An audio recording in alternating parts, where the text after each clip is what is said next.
उस रात नींद गहरी थी पर रूह बेचैन। आधी रात का वक्त रहा होगा जब अचानक मुझे अपने शरीर पर एक भारी बोझ महसूस हुआ। नींद के खुमार में मैंने बस इतना सोचा कि शायद पति ने हाथ रखा होगा।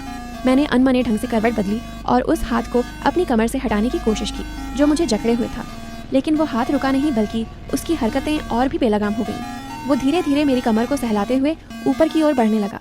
उसी पल मेरे दिमाग की नसें तन गईं। एक भयानक सच ने मुझे अंदर तक झकझोर दिया।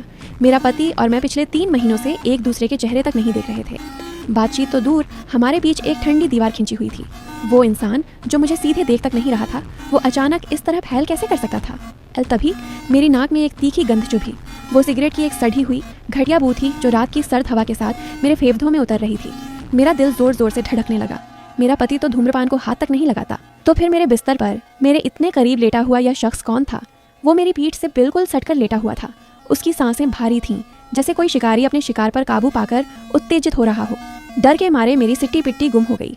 मैंने अपनी आंखें कसकर बंद कर लीं और अपनी सांसों को भी रोक लिया, मानो मर गई हूँ।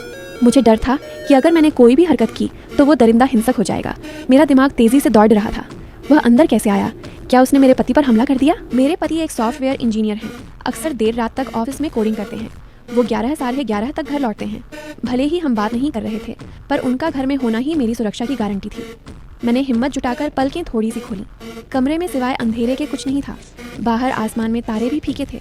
मुझे बस एक लंबा, चौधा और डरावना साया दिखाई दिया जो मुझ पर हावी था। उसकी उंगलियां अब मेरे पेट पर सरक रही थीं। उनमें एक अजीब सी दरिंदगी और भूख थी। जब उसने मेरे कपड़ों को खोलने की कोशिश की तो मुझे समझ आ गया कि अब चुप रहने से काम नहीं चलेगा। मैंने अपनी कांपती आवाज़ को काबू में किया और नींद में होने का नाटक करते हुए बद्धे प्यार से फुसफुसाकर कहा, अजी सुनते हो, आज दफ्तर में बहुत काम था, मैं बहुत थक गई हूँ।